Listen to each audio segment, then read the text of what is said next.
여러분 안녕하십니까. 매일 아침 신문 브리핑 시간입니다. 아침에 매일경제가 왔습니다. 오늘 아침 신문의 일면 기사부터 바로 전해드리겠습니다. 매일경제 일면 톱 기사입니다. 삼성, 미국 5G 장비 8조 수주 잭팟을 터뜨렸다. 이런 내용입니다. 굉장히 큰 규모의 수주를 했다는 내용이거든요. 세계 1위 통신사인 버라이즌에 공급을 하기로 했다. 역대 최대 단일 수출 계약으로 기록돼 있습니다. 지금요, 미국 장비업체 중국이죠. 화웨이와 관계가 굉장히 안 좋습니다. 지금 압박을 하고 있고요. 화웨이 장비 교체해야 된다. 뭐 이런 주장까지 나오고 있잖아요. 이런 상황에서 큰 수주를 했다는 내용입니다. 유럽, 인도 등 추가 수주의 발판을 마련했다. 이런 평가도 곁들여져 있습니다. 다음은 조선일보 보겠습니다. 사진을 좀 봐주시죠. 이 장소가 거제시입니다. 경남 거제시의 한 아파트인데요. 이 아파트 맞은편에 산비탈이 있었습니다. 그런데 그 산비탈이 무너진 겁니다. 제10호 태풍 하이선의 영향 때문입니다. 여기 제목이 이렇게 되어 있습니다. 태풍 하이선이 핥히다. 거제 아파트 3층까지 토사가 밀어 닥쳤다. 그렇습니다. 여기 보시면요. 1층 현관 출입구는 거의 막혔습니다. 그리고요, 지금 2층도 상당한 피해를 봤죠. 3층까지도 여기 올라가 있습니다. 이 정도 위력을 보였다는 거죠. 그리고 태풍 하이선 어제 당초 예상과 달려 울산에 상륙을 좀 했습니다. 그래서 피해가 더 커졌다라는 내용도 여기 지금 담겨 있습니다. 이번엔 한국일보 보겠습니다. 자, 사진과 함께 큰 제목으로 되어 있습니다. 추미애 장관 아들 휴가 연장 지시, 의문의 대위 2명으로 압축이 되고 있다. 이런 내용입니다.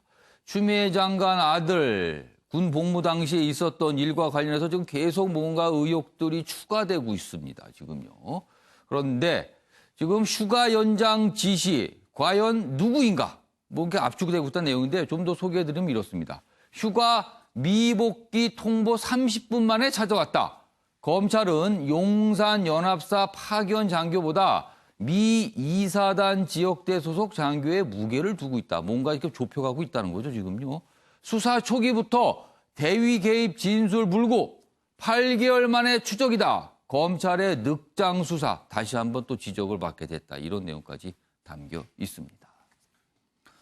마지막으로 경향신문 보겠습니다.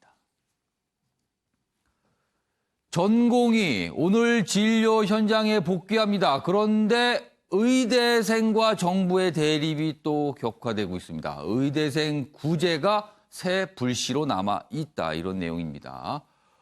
마감이 된 의사 국가시험 실기시험입니다. 이 국시 응시율이 14%에 그쳤습니다. 그렇다면 84%의 의대생은 시험을 안 보는 겁니다. 그럼 이게 어떻게 되는 겁니까? 정부는 미응시 추가 구제책 없다 이런 입장을 내놨는데요. 대한전공의협의회는요. 이 구제 제대로 안 되면 다시 파업할 수도 있다. 지금 또 의사들은 이런 입장을 나타내고 있습니다. 자, 지금까지 일면 기사 짚어봤고요. 오늘도 네 분 패널 나오셨습니다. 한 분씩 소개해드리겠습니다. 먼저 이상희 전 청와대 춘추관장 가장 앞자리에 앉아 계시고요. 그 옆에는 김종욱 동국대 외래교수 나오셨습니다. 그리고 윤기찬 변호사, 장유희 변호사도 자리하셨습니다. 안녕하세요.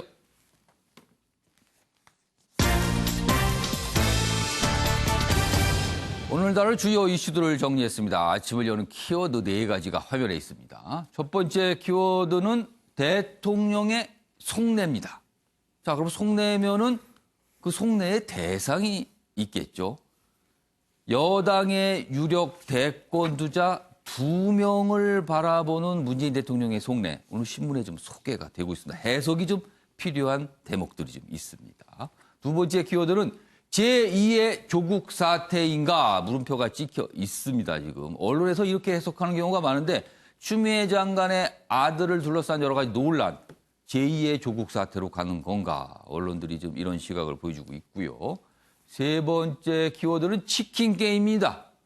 의사들 일단 파업을 접고 의료 현장에 복귀한다. 이런 내용 전해드렸는데 지금은 의대생과 정부가 정면으로 충돌을 하고 있습니다. 시험에 응시할 것이냐 말 것이냐의 문제입니다.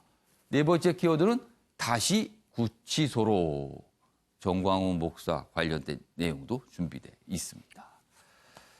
자, 그럼 아침에 매일경제 본격적으로 출발하겠습니다. 첫 번째 이슈는요. 두 여권의 유력 대선 주자를 바라보는 문재인 대통령의 시각. 그 시각을 볼 수 있는 장면들이 좀 나타났습니다. 먼저 첫 번째 기사입니다. 문재인 대통령 어제 청와대에서 회의를 열었습니다. 그리고 최근에 여러 가지 현안에 대한 입장을 내놨는데 특히 2차 재난지원금과 관련된 생각 표명을 했는데 이런 내용입니다. 재정상 어려움이 크다. 맞춤형 재난지원 불가피하다. 그러니까 2차 재난지원금 선별 지급을 할 수밖에 없다. 이 부분을 설명을 했어요. 그러면서 이재명 경기지사를 겨냥한 발언도 좀 있었습니다. 그러니까 일부 전국민 지급 이런 주장 있을 수 있다. 그렇지만 지금은 선별로 갈 수밖에 없다. 이렇게 설명을 한 겁니다. 여기 보시면 친문 의원들 이재명의 견제고 뭐 기계적 균등 공정하냐 뭐 이렇게 하면서 약간 반박하는 모양새도 같이 있었죠. 여기 보면 청와대 대응할 사안 아니다. 이렇게 하면서 진언했지만 문재인 대통령 직접 이재명 경기지사라는 표현을 안 썼습니다. 그러나 그 내용을 들어보면 누구를 겨냥한 것이구나. 이렇게 다 생각하는 대목들이 좀 들어 있었습니다. 자, 그럼 어제 문재인 대통령이 어떻게 이야기를 했는지 확인해 보겠습니다. 모든 국민이 코로나 때문에 힘들고 지친 상황 속에서도 방역에 협력하고 계시기 때문에 적은 금액이라도 국민 모두에게 재난지원금을 지급하자는 의견도 일리가 있습니다. 하지만 현실적으로 재정상 어려움이 큽니다. 피해 맞춤형 재난지원은 여러 가지 상황과 형편을 감안하여 한정된 재원으로 효과를 극대화하기 위한 불가피한 선택입니다. 전 국민에게 지급하자는 의견도 일리가 있습니다. 그러나 이렇게 간 거죠. 그러니까 떠오르는 인물이 등장을 하게 되는 거죠. 자, 이런 상황에서 다음 기사는요. 이낙연 더불어민주당 대표와 관련된 내용입니다. 이낙연과 번개 점심, 이재명 정책 지지, 문 대통령 속내를 뭘까? 속내는. 요 이재명 정책 지지는 방금 들어보셨죠? 전국민 지급 그거 이해될 수 있다. 그러나 그러면서 요 부분입니다. 그런데 이 앞부분입니다. 이낙연 대표와 번개 점심을 했다. 자, 보면은요, 지난 3일 얘기입니다. 지난 3일요. 이낙연 대표와 비공개 오찬을 했는데, 거기서 나온 내용을 공개라고 지시를 했답니다. 그러니까 알리라는 거죠. 자, 여기 보시면 그 내용이 좀 더 소개돼 있어요. 문재인 대통령이 지난 3일 오전 청와대를 찾은 이낙연 대표에게 이런 말을 던졌습니다. 점심 식사 같이 하실 수 있으십니까? 자, 대통령의 점심 식사는요, 그 자체가 정치입니다. 그리고요, 그거는 한참 전에 일정이 잡히죠. 그런데 당일날 오전에 몇 시간 뒤에 점심하실 수 있으세요라고 물어본 겁니다. 무슨 뜻일까요, 이게? 기사가 좀 더 있습니다. 아랫부분으로 갑니다. 이례적인 건 또 있다. 이렇게 해서 점심을 했어요. 청와대 상춘지에서 오찬을 했는데 노영민 대통령 비서실장만 배석을 했다. 통상 대통령의 오찬 장소에는 참모들이 많이 참석을 합니다. 그런데 여긴 딱 비서실장만 들어갔다는 거예요. 그리고 또 있습니다. 밑에입니다. 문재인 대통령이 오찬에서 이 대표에게 든든하다. 언제든지 대통령에게 상의하시라. 주말도 상관없으니 전화하시라고 말했다는 내용을 대변인이 서면 브리핑했거든요. 이걸 알리라고 또 지시했다는 겁니다. 이게 무슨 뜻이 되는 걸까요? 그렇다면. 자, 이런 상황에서 어제 이낙연 대표 국회에서 교섭단체 대표 연설을 했습니다. 그 내용 보시죠. 내가 꿈꾸는 대한민국은 대선 출사표 같았던 이낙연 연설. 대선 출사표 같았다는 거예요. 취임 후 첫 교섭단체 대표 연설 국회 본회의장에서 있었는데요. 뭐 행복, 포용, 창업, 평화, 공헌, 비전. 그러니까 어떤 비전과 관련된 얘기를 좀 많이 했어요. 코로나 이후 국가 대전환 뭐 이런 얘기도 했다. 그래서 마치 대선 출사표 같다. 당대표 자격인데 대선 출사표로 해석이 된다. 이렇게 또 나와 있습니다. 자, 그럼 어제 이낙연 대표의 연설 확인해 보겠습니다. 세상 풍경 중에서 제일 아름다운 풍경, 모든 것들이 제자리로 돌아오는 풍경. 그런 글귀가 서울 광화문 사거리의 건물에 내걸렸습니다. 모든 것들이 제자리로 돌아오는 게 모두의 소망이 됐습니다. 우분투, 당신이 있어 내가 있다. 아프리카 반투족의 말입니다. 당신이 있어 내가 있다. 우분투의 정신으로 우리는 K방역을 성취했습니다. 우분투. 나의 안전은 이웃의 안전에 달려 있습니다. 나의 행복은 이웃의 행복에 달려 있습니다. 당신이 있어 내가 있습니다. 코로나의 또 다른 교훈입니다. 제가 꿈꾸는 대한민국은 함께 잘 사는 인류 국가입니다. 그렇게 되도록 저의 모든 것을 바쳐 노력하겠습니다. 자, 이낙연 대표의 어제 교섭단체 대표 연설 본회의장에서 있었습니다. 자, 미리 두 분께 질문을 드렸는데 그 질문이 이 신문 제목에 있습니다.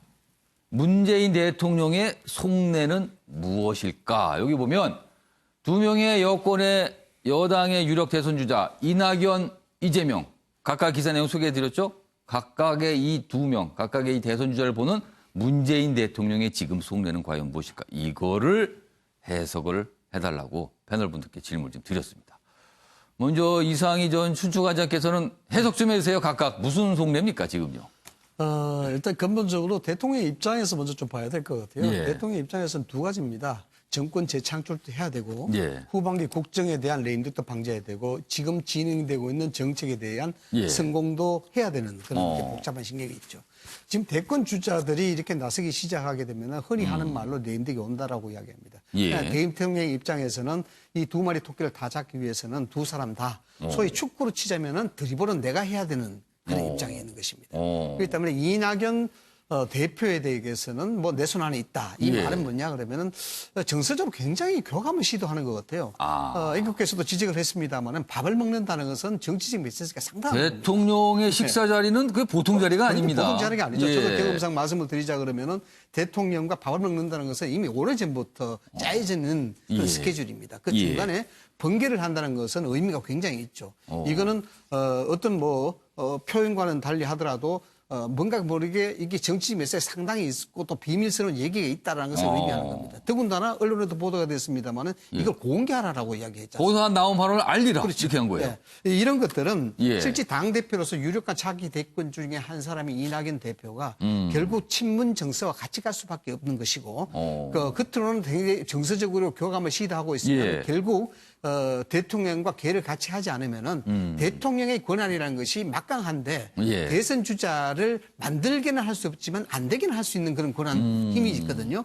그런 측면에서 이낙연 당대표를 쥐근거리에 계속해서 두리는 어떤 정치 메시지를 읽을 수가 있는 것이고. 그러면은 문재인 대통령 생각은 나하고 같이 계속 교감을 좀 하시죠. 이런 생각인가요? 이게 자이든 타이든 저렇게 밥을 같이 먹었다는 것은 이낙연 당대표 입장으로서는 예. 결국 문재인 대통령과 상당한 지근거리 있을 수밖에 없는 입장이 됩니다. 예. 소위 공생공사의 예. 관계가 될 수 있는 것이죠. 반대로 이낙연 당대표 말고 이재명 지사 같은 예. 경우에는 삐뚤어지지 말라고 제가 썼습니다만 이것은 궁극적으로 정서적 교감이 좀 멀긴 하나 예. 공식적으로는 이재명 지사의 얘기도 옳다라고 이야기하는 것입니다. 이것은 향후 예상될 수 있는 이재명 지사의 돌출 행보 예. 이런 것들을 사전에 차단하는 의미가 돈 동시에 이 부분에 대해서 당신을 배척하는 것이 아니고 언제든지 여기에 대해서 정책적 경험을 할 수 있다는 것을 사인해 주시는 것이죠. 이것을 결론으로 따져서 이야기하는 흥묘병묘다. 검은 고양이든 하얀 고양이든 쥐만 잘 잡으면 된다라는 얘기 아니겠습니까? 쥐만 잘 잡으면 고양이면은 된다. 그렇죠. 대통령 입장으로서는 이것이 내 대권에 대한 향후 예. 대권에 대한 마음이 이낙연 또는 이재명 어느 누구에도 있지 않다는 것을 내비하는 예. 것이죠. 그래서 소위 앞서 말씀을 드렸습니다만 축구로 따지면 드리블은 내가 해나간다. 차기 대권 때까지. 그래서 양쪽을 다 보듬어 안고 소위 이 관리적 행보를 하는 그런 전형적인 후반기 국정 레임덕을 방지하는 동시에 그런 어떤 전략적 포석이 있는 행보다 이렇게 이제 지적을 그러니까 흥묘백묘라고 마지막에 결론을 지으신 거는 지금 여당 정부가 이어지기만 하면 상관이 없다. 누구도 이낙연도 좋고 예. 이재명도 아. 좋다. 집권 창출에 있어서 정권 창출에 있어서 어느 정도 선의 경제 예. 가장 뭐 전제해야 될 것은 있습니다. 대통령의 내심 중에 하나는 예. 중요하게 생각해야 될 부분은 갈등이 일어나서는 안 된다. 아. 자중질환이 일어나게 되면은 집권 예. 창출 물 건너갈 수 있고 아. 레임덕도 굉장히 심하게 올 수 있다. 이런 내재적인 감정이 굉장히 강하게 있다라고 볼 수 있습니다. 그러니까 이른바 이제 정치권에서 많이 쓰는 표현 중에 상황 관리에 들어간 거다. 그렇죠, 뭐 이렇게 상황 좀 볼 관리. 수가 좀 네. 있을 것 같습니다. 자, 김정욱 교수께서도 각각 써 주셨어요. 해석 좀 해주십시오. 그러니까 제가 볼 때 이제 예. 미래를 잣대로 해서 대통령 리더십을 확보하려고 하는 방안들이 이제 시작된 거라고 보는 아, 거고요. 미래.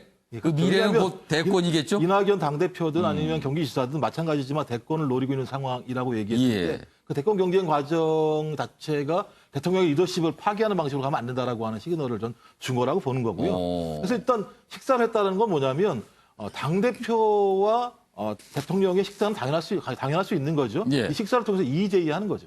예를 들면 그 식사를 통해서 둘 다를 갖다가 노림수를 가지고 통제할 수 있는 방법들을 채택하는 상징적인 식사였다는 생각이 분명히 드는 거고요. 왜냐하면 두 분의 지지율을 합치면 45%에서 50% 정도가 돼요. 지금 대선 후보 지지도가요. 예. 이 상황에서 이 둘의 갈등이라고 얘기하는 건 즉각적으로 대통령 리더십에 상처가 올 수밖에 없는 상황입니다.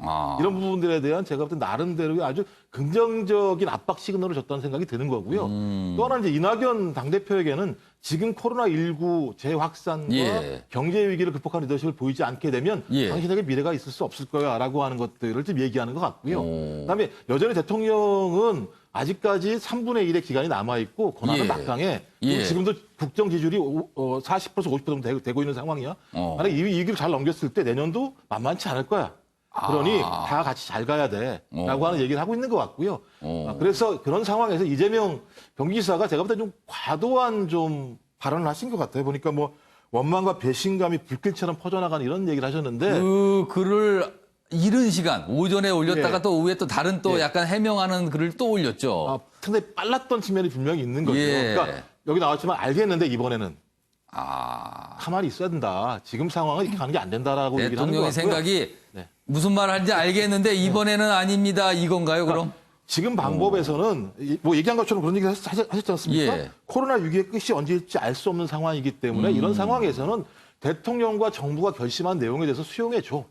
그것이 가는 방향이 맞아. 하지만 당신이 얘기한 충분한 내용들에 대해서는 내가 알고 있기 때문에 그걸 언제든지 그런 상황이 되게 되면 당신 얘기를 들어줄 거야. 하지만 지금은 아니야. 라고 하는 제가 볼 때 상당히 노림수가 있는 그리고 두 대선 후보들을 나름대로 미래라고 하는 지렛대를 통해서 예. 대통령의 리더십을 어떤 확보하려고 하는 다목적인 포석이라는 생각이 들어요. 두 분 말씀을 들어보니까 전체적으로 보면 대통령이 뭔가 굉장히 정교하게 상황 관리하고 있다는 걸 공통점인 것 같아요. 두 분 말씀에. 그런데 이낙연 대표와 이재명 경기지사를 대하는 결은 좀 다르다. 좀 이렇게 좀 해석해 주는데 김종욱 교수님 혹시요. 이낙연 대표하고 문재인 대통령이 오찬을 했잖아요. 네. 그럼 문재인 대통령이 따로 이재명 경기지사와 오찬을 잡을 가능성이 있을까요? 없을까요? 제가 볼 때 그걸 오히려 그럴 수 있는 가능성은 낮을 거라고 보는 거고요.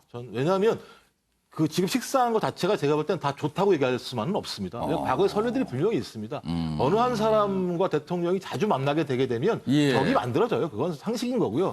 그러니까 고르게 균형 있게 가지 않게 되면 안 된다는 생각 때문에 경기지사를 만날 수 있다고 생각할 수도 있을지 모르겠지만 예. 그래서 대통령이 너무 초기부터 대선 후보들을 관리하려고 하는 거 아니냐라는 얘기 들을 수 있기 때문에 예. 대통령과 당대표가 지금 같은 위기의 시기에 갑작스럽게 식사를 할 수 있어요. 근데 그 다음에 갑자기 경기지사를 불러서 식사를 하신다? 제가 볼 때 이건 상당히 더 많은 뉘앙스를 줄 수밖에 없기 때문에 예. 지금 이것으로 제가 볼 땐 충분한 상징적인 효과가 줬다고 봅니다. 그러니까 새로 취임한 당대표는 식사 자리가 자연스러울 수 있지만 경기지사하고 식사한다는 건 약간 좀 이거는 분위기가 좀 다르다. 이거는 약간 뜻밖일 수도 있다. 뭐 이렇게 좀 보이기도 합니다. 아무튼 오늘 굉장히 눈길을 잡는 기사 중에 하나였습니다. 다음 기사 하나 더 있습니다. 이낙연 대표의 연설에 관한 야당의 반응을 좀 다루고 있어요. 야당, 이낙연 대표의 교섭단체 대표 연설에 대해서 이례적으로 호평을 했습니다. 그러니까 여당 대표의 연설 또는 야당 대표의 연설에 대해서 여야가 호평하는 거 거의 못 들어본 것 같거든요. 근데 어제 좀 나왔어요. 중후하다. 울림이 있는 연설이다. 이렇게까지 평가를 했군요. 그런데 또 요 내용을 곁들였어요. 문재인 정부와 단절을 기대한다. 여기에 뭔가 살짝 가시가 있군요. 여기에. 지금요. 자, 요거 윤기찬 변호사께 질문을 드려야 되겠어요. 이낙연 더불어민주당 대표의 연설에 야당이 호평을 했습니다. 이례적이라고 좀 평가 나오는데 왜 그런 겁니까? 뭐 기대겠죠. 그러니까 새로 당대표가 됐으니 예. 기존에 이해찬 대표가 추진했던 그 대야 예. 어떤 그 정책 이런 걸 좀 바꾸라라는 기대 섞인 당부의 말이고요. 예. 왜냐하면 이해찬 대표의 경우에는 사실은 국정 파트너로 야당을 대한 게 아니고 뭐 괴멸론부터 제기하셨잖아요. 전임 대표. 네. 그러니까 보수 괴멸론부터 제기하셔서 실제로 야당을 죄송합니다. 국정 파트너로 대하지 않았기 때문에 예. 그로부터 모든 이제 마찰이 시작이 됐어요. 예. 그러니까 이것을 단절하고 야당을 야당답게 국정 파트너로 대해달라라는 당부의 말이 들어가 있다 이렇게 보면 됩니다. 그러니까 단절을 기대한다는 거는 전임 대표를 떠올리면서 논평을 한 거예요. 그러면은 거기 그쪽하고는 상대적으로 분위기가 좀 다르니까 우리가 기대하지만 전임 대표처럼 하시면 안 됩니다. 뭐 이런 겁니까 지금? 왜냐하면 이제 그 연설 내용을 보면 예. 사실은 좋은 말씀이 많이 있는데 예. 상당히 추상적이고 광범위해요. 그래서 딱히 이렇게 한 그 대목을 잡아서 논평하기 는 어려운 말씀들을 많이 하셨거든요. 어제 전체로 보면 감성 연설이다. 뭐 이런 평가도 네. 좀 그리고 있었어요. 뭐 전반에 대한 그 망라한 연설이기 때문에 사실 다 좋은 말씀이에요. 그래서 뭐 그 말씀대로 국정이 추진되면 예. 박수칠 일이죠. 그러나 추가로 야당에 대한 이제 어떤 자세면을 부탁을 드린 거죠. 그래서 지금 이렇게 되고 있다. 장우희 변호사는 어떻게 보셨어요? 네, 뭐 우분투라고 그 말이 참 이제 회자가 예. 되고 뭐 아프리카 화제가 되기도 했는데, 언어라고 합니다. 예, 이게 아프리카에서 이제 쓰이게 된 게 같이 손을 잡고 아이들에게 예. 1등에게 이제 선물을 주겠다고 했더니 같이 손을 잡고 결승전 선까지 가서 나눠 먹었다 뭐 이러면서 유래가 된 말이라고 하지 않습니까? 그러니까 예. 야당에 대해서도 어떤 정적의 개념으로만 접근하는 게 아니라 우리가 이제 어떤 국민의 지지를 얻고 이 전국을 돌파해 나가고 같이 이끌어 나가는 데 있어서 협력자로 파트너로 인식하겠다는 인식을 분명히 한 것 같고 물론 야당과 결승전까지 같이 갈 수는 없겠지만 예. 여러 지점마다 협치를 해야 되는 부분은 분명하기 때문에 예. 그 메시지를 전임 대표와는 다르게 명확하게 줘서 이런 긍정적인 평가를 끌어낸 게 아닌가 싶습니다. 어제 이낙연 대표의 연설 관련해서는요, 연설 준비에 상당한 공을 들였다. 이런 또 후일담도 전해지고 있습니다.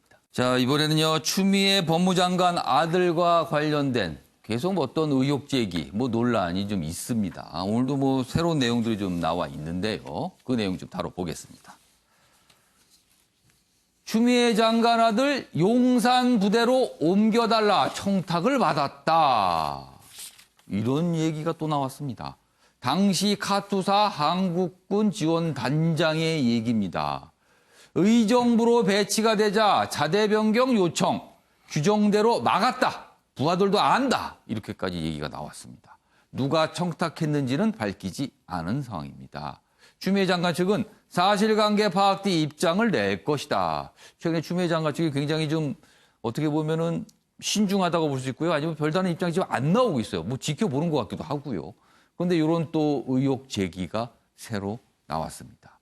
여기 보면 지금까지 나왔던 의혹 제기를 좀 설명을 좀 하고 있어요. 군 휴가 뒤 미복귀 논란 이런 부분이 있었죠. 그리고 또 통역병으로 보내달라. 통역병 보직 청탁 의혹도 있고요. 그리고 또 용산 부대 배정 청탁 의혹 이렇게 계속 좀 나오고 있습니다. 지금요.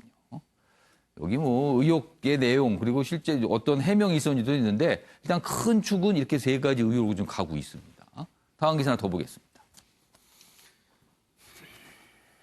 병가 이후 개인 휴가 정상 절차 여부가 핵심. 처음에 시작이 된 거는요. 2차례 병가 그리고 개인 연가. 그 개인 연가를 받는 과정이 과연 제대로 된 것이냐 아니냐. 누가 개입을 한 것이냐 아니냐. 이런 부분이었어요. 시작이 됐죠. 그 이후에 무슨 통신병이 아니라 통역병 관련돼서 그다음에 부대를 배치를 다른 데로 옮겨달라는 청탁이 있었다 없었다 이런 내용까지도 가고 있습니다. 여기 보면 쟁점은 하고 이제 정리가 돼 있는데 자 국민의힘에서는요 모 대위 찾아와 연장 처리를 지시했다. 그러나 아들 측이죠 소씨 측은 병가 끝나기 전 구두 승인 받았다. 뭐가 좀 이렇게 맞서고 있습니다. 그리고 또 일부 언론 보도는요. 당시 민주당 대표실에서 통역병 청탁 이런 내용까지 좀 보도가 되고 있는 상황입니다. 하여튼 뭐가 복잡하게 좀 가고 있어요. 그래서 한간에서는 제2의 조국 사태처럼 역시 복잡한 거 아니냐 뭐 이런 얘기도 있습니다. 다음 기사가 그 내용을 좀 설명하고 있습니다. 보시죠. 추미애 아들 특혜 의혹 제2 조국 사태 조짐이다. 서울신문이 이렇게 조짐이 일고 있다고 해석을 하고 있습니다. 김종인 국민의힘 비대위원장 추 장관 그대로 두는 건 법치 모독이다. 그러면 강력하게 무슨 아빠 찬스에서 엄마 찬스냐 뭐 이렇게까지 나오고 있습니다. 일각에서는 추미애 장관이 야당에 맞서면서 일이 더 꼬였다. 뭐 이런 시각도 좀 있습니다. 그러니까 단순하게 해명을 명확하게 했으면 되는데 약간 야당과 충돌하는 모습 때문에 더 꼬였다. 이런 평가도 있고요. 청와대와 민주당은 사태 사안 전혀 아니다. 일축하고 있고요. 추미애 장관 검찰개혁 완수 뭐 이런 입장을 다시 한번 밝히기도 했습니다. 자, 그럼요. 이 사안과 관련해서 여야 각각의 주장과 입장을 내놓고 있습니다. 확인해 보겠습니다. 추 장관의 엄마 찬스로 특혜성 황제 공복모를 지켜보는 국민은 작년 가을 조국 사태 때 교육의 공정성을 무너뜨린 조국의 아빠 찬스 대표자라고 느끼고 있는 것입니다. 법무장관은 이와 관련하여 즉각 사퇴를 해야 합니다. 현재는 상식적인 수준에서 납득되는 수준이다라고 저는 판단을 하고 있습니다. 그 야당의 문제 제기나 그 공세가 좀 지나치다라고. 자, 이런 상황에서 여기 보면 추미애 장관 얘기가 잠깐 소개되어 있는데 좀 소개해 드릴게요. 저 기사 뒷부분으로 가겠습니다. 추미애 장관 어제입니다. 기자단에 보낸 메시지가 있는데요. 국민을 위한 검찰개혁 완수를 위해 흔들림 없이 매진할 것이다. 이거는 곧 지금 야당에서 사퇴하라 주장하잖아요. 그럴 의사 없음을 밝힌 거다. 또 이렇게 또 해석이 되고 있습니다. 자, 윤기찬 변호사하고 장윤미 변호사께 질문 좀 드렸어요. 지금 언론에서는 제2의 조국 사태 조짐이 있다. 그쪽으로 가는 것 같다. 이렇게 해석을 하고 있는데 그런 해석에 동의하시는지 뭐 동의 안 하시는지 그리고 어떤 이유인지 이 부분을 좀 설명을 해달라고 질문을 드렸습니다. 먼저 윤기찬 변호사는 어떻게 보세요? 제2의 조국 사태로 가지 않아야 되겠죠. 가지 않으려면 일단 예. 추 장관이 스스로 제기된 의혹에 대해서 성실한 해명을 해야 되고요. 그와 별도로 진행 중인 수사에 대해서는 예. 이 수사가 공정하게 진행될 수 있도록 특임검사 등을 승인해야 되겠죠. 특임검사. 예, 또는 뭐 특임검사가 진행이 안 되면 특별검사라도 가야 되겠죠. 왜냐하면 의혹에 대해서 지금 의혹이 커지고 있지 이것이 사그러들지 않고 있거든요. 그리고 규정 위반의 문제만 따질 것이 아니고 예. 과연 휴가나 자대 배치나 아니면 뭐 그 통역병 차출이나 이런 것 등에 있어서 예. 다른 병사의 경우에는 어떻게 했을지에 대한 그러니까 군 부대장의 재량 범인에서 했다고 해서 예. 이것이 모두 뭐 문제 없다라고 할 것은 아니에요. 왜냐하면 예. 정치인이고 리더이기 때문에 그것이 아니고 다른 병사의 경우에는 어떻게 됐는지 여기에 비춰볼 때 이분이 특혜를 요구했거나 예. 또는 특혜를 받은 것인지 이거에 대해서까지 추 장관이 스스로 밝혀야 돼요. 그래서 그 밝혔을 때 그것이 명백히 만약에 해명이 된다 그러면 문제가 예. 없겠지만 그렇지 않으면 거기에 대해서 본인이 뭐 책임을 져야 되겠죠. 근데 추미애 장관이 스스로 밝힐까요? 그건 어떻게 보세요? 밝혀야 되겠죠. 그건 국민에 대한 의무입니다. 왜냐하면 그 당시에 뭐 여당 대표이든 예. 국회의원이든 지간에 공직자였잖아요. 그 공직자가 본인의 사사로운 어떤 뭐 의혹에 따르면 예. 아들의 그 자대 배치부터 뭐 통역병 착출, 휴가에 이르기까지 그것이 규정의 범위내 일을 하더라도 거기에 대한 청탁이나 내지 부탁을 한다는 거. 예. 또 하나는 스스로 했는지 아니면 뭐 보좌관을 통해서 했는지 이것도 좀 문제가 있잖아요. 예. 그런 일에 보좌관을 만약에 부탁을 했다 그러면 그 자체도 문제가 있는 것이고 예. 이 여러 가지 문제가 사실은 김영란법의 위반의 소질이 있는 거거든요. 2016년 9월 28일 이후에는 예. 이 법이 발효가 됐기 때문에 예. 그 말은 뭐냐면 공직자로서 이걸 하지 말아라고 그 국회에서 법을 만든 거잖아요. 예. 그러면 그 법에 해당하는지 여부에 대해서는 스스로 밝힐 필요가 있다. 그래서 만약에 떳떳하면 밝혀서 해명이 예. 되면 자리를 유지하시는 거고 그렇지 않으면 거기에 대한 책임을 져야 되는 이유가 그동안에 또 언행이 있으셨어요. 예. 거기에 대해서 분명히 아니라고 말씀을 주셨고 예. 보좌관에 대해서도 분명한 확실한 본인의 입장이 있었기 때문에 그것이 사실과 다르다 그러면 그거에 대해서는 책임질 수밖에 없는 것이 아닌가 이런 생각이 들고 야당 입장에서 이 문제를 제기할 수밖에 없었던 것은 예. 사실은 이 소설 쓰시네라는 이 말씀을 하셨잖아요. 그 발언이 굉장히 회자가 됐죠. 그래서 이것이 예. 픽션인지 논픽션인지 야당으로서는 밝혀야 될 의무가 있는 거예요. 그래서 거기로부터 아마 이 발단이 시작이 됐다, 예. 발단이 됐다라고 보고, 예. 일단 이것이 정치적 공세가 아니고 이걸 정치적 공세라고 어떤 분 말씀하시는데 그게 아니에요. 예. 일부는 정치적 공세의 목적이 있겠죠. 그러나 이미 이것은 상당히 객관적 사실로 의혹으로 제기가 된 예. 상황이기 때문에 거기에 대해서 밝히고 또 수사로 해명이 돼야 된다. 지금 윤기찬 변호사가 잠깐 소개해 주신 소설 쓰신의 그 발언이 아마 이 대목과 관련될 것 같아요. 일각에서 야당에 맞서면서 일이 더 꼬였다. 뭐 이런 시각도 있다가 아마 그 부분과 연관이 될 것 같습니다. 자, 장유희 변호사. 지금 뭐 언론에서는 제2의 조국 사태 조짐이 있다. 근데 지금 이 사태를 보는 시각이요. 이 상황을 보는 시각이 좀 맞서는 게 불공정에 대한 분노를 지금 나타내고 있는 거다. 그리고 그 부분을 지적하는 거다라는 시각이 한 축에 있고요. 또 다른 한 축은 이런 걸 핑계 삼아서 검찰개혁 흔들려는 거 아니냐. 또 이런 시각도 있습니다. 그게 맞서는 상황에서 제2의 조국 사태 조짐이 있다. 이렇게 언론들이 해석하고 있거든요. 어떻게 보세요? 예, 말씀하신 대로 공정 이슈에서 제일 민감한 부분이 사실 대입과 군 이제 입대 그리고 복무의 문제인데 그렇죠. 조국 장관은 이제 대입 관련해 가지고 문제가 됐다면 이 후자의 경우에 해당하는 것 같습니다. 예. 근데 이제 윤기찬 변호사님 말씀 주신 것처럼 사실 추미애 장관이 국회에서 이렇게 야당을 향해서 소설 쓰시는 이런 식의 반응을 보이지 않았다면 이 문제가 이렇게까지 커질 사안인가? 잔부를 들불로 만든 것 자체가 추미애 장관한테 있고 예. 이 이슈 자체는 사실 인사청문회 당시부터 법무부 장관으로 임명됐을 때부터 나왔던 겁니다. 예. 실제로 굉장히 문제가 되는 사안이었다면 그때 이 이슈를 계기로 뭐 조국 장관 이 선례처럼 다뤘겠죠. 그리고 낙마를 하거나 아니면 계속 그 이슈가 이어져 왔을 겁니다. 그렇지만 한동안 공백을 갖다가 이제 국회에서의 어떤 태도 논란과 이제 얼버무려지면서 이게 커진 부분이 예. 있어서 이게 그러면 사실의 문제를 따지고 있긴 하지만 정치적인 공세인 부분도 사실 아니라고는 볼 수 없는 부분이 있는 것 같고요. 예. 또 이제 국민의힘이나 야권에서 고발장을 제출한 내용을 보면 이게 위계 위력에 의한 공무집행 방해. 그러니까 이 개인 연가, 개인 연휴를 쓰면서 휴가를 쓰면서 어떤 위력을 행사해가지고 예. 공무를 집행을 방해했느냐. 이 점은 수사를 통해서 밝히면 되는 거고요. 또 군 형법에 따라서 근무 기피 목적의 사술죄. 예. 그러니까 일부러 군복무, 군 어떤 그 임무를 해태하기 위해서 예. 상해를 자초했다. 이런 부분에 대해서는 사실 지금 언급되고 있지 않습니까? 예. 그러니까 다소 이런 이 사법부의 영역으로 넘기면서 검찰의 칼자루를 쥐어주려고 하는 것 자체도 사실상 추 장관을 향한 어떤 정치적인 공세의 의미가 있다라고 보고 예. 데자뷰라는 건 지금 국민의힘을 비롯한 야권의 그냥 희망사항일 뿐이라고 생각합니다. 야권이 분위기를 그렇게 자꾸 가는 거다. 뭐 이렇게 해석하시는 것 같아요.